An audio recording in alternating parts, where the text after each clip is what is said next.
कैसे हैं students last lecture में हमने देखा था कि जावास्क्रिप्ट में एरे क्या चीज़ होती है और किस तरह से काम करता है।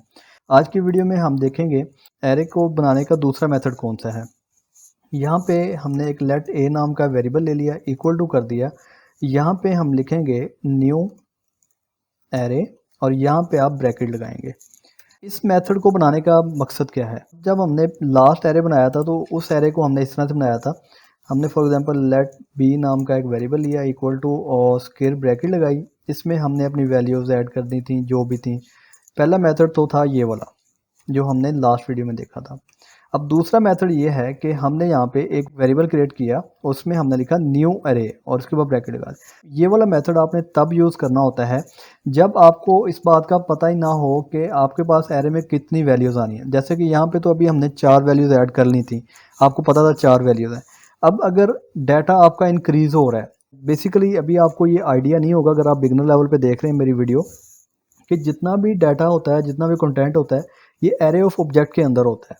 जैसे कि फॉर एग्जांपल अगर आप एक ई कॉमर्स की वेबसाइट देख रहे हैं, ई कॉमर्स में जितनी भी प्रोडक्ट्स शो हो रही हैं आपको, वो एरे ऑफ ऑब्जेक्ट के अंदर होती हैं। अगर आपको मालूम नहीं कि इस ए में पता नहीं कितनी वैल्यूज़ आनी है आगे, इसके लिए आपको ये वाला मेथड यूज़ करना होता है। इसमें वैल्यू ऐड करने का एक अलग तरीका है, वो ये है कि आपने लिखना है ए से मुराद है ये वाला वेरिएबल जो भी आपने वेरिएबल बनाया होगा, और इसमें आपने लगानी है ब्रैकेट, और इस ब्रैकेट में आपने इंडेक्स नंबर देना होता है। अब इंडेक्स नंबर जो है वो आपको मालूम है कि 0 से स्टार्ट होता है। अब 0 मैं लगा दूंगा, इसके बाद हम लिखेंगे इक्वल टू, और इसके बाद हम वैल्यू लिखेंगे एरे की जो भी होगी। फॉर एग्जांपल मैंने 10 लिख दिया। इसी को कॉपी पेस्ट करते हैं और 0 के बाद आएगा पहला इंडेक्स। पहले इंडेक्स में हम लिख देते हैं फॉर एग्जांपल यहाँ पे गेट नॉलेज, और दूसरे इंडेक्स में हम लिख देते हैं फॉर एग्जांपल लर्न जावास्क्रिप्ट। और इसी तरह जो नेक्स्ट एरे होगा, इसका जो इंडेक्स नंबर होगा वो हम 4 कर देते हैं 3 की बजाय, और इसमें हम लिख लेते हैं लर्न PHP। इसको मैं डॉक्यूमेंट डॉट राइट में प्रिंट करवाता हूँ और एक ही वैल्यू को प्रिंट करवा देता हूँ। आउटपुट देखते हैं तो स्टूडेंट्स आपके सामने ये आउटपुट आ रहा है, सारी वैल्यूज़ प्रिंट हो रही हैं। और अब इसी तरह अगर मैं आपको ये कंसोल में करके दिखाऊं, कंसोल डॉट लॉग, इसमें एक ही वैल्यू को प्रिंट करते हैं। अब मैं यहाँ पे कंसोल भी ओपन करता हूँ, इंस्पेक्ट करते हैं, यहाँ पे एलिमेंट के साथ कंसोल मिलेगा आपको। इस पर क्लिक करें तो आपके पास ही एक एरे आ गया है।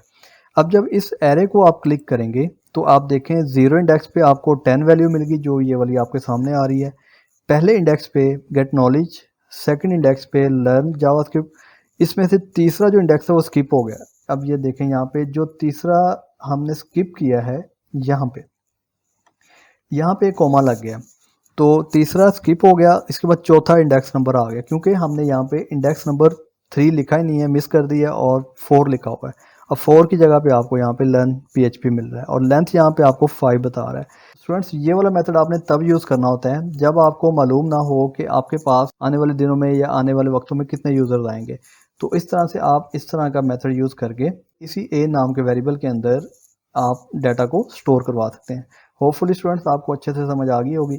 अगर आपको इस बारे में कोई डाउट हो या कोई कन्फ्यूजन हो तो आप मुझे कमेंट सेक्शन में पूछ सकते हैं, मैं आपको आपके क्वेश्चन का आंसर कर दूंगा।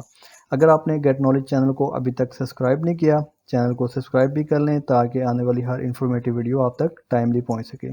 इजाज़त दीजिए, अल्लाह हाफिज़।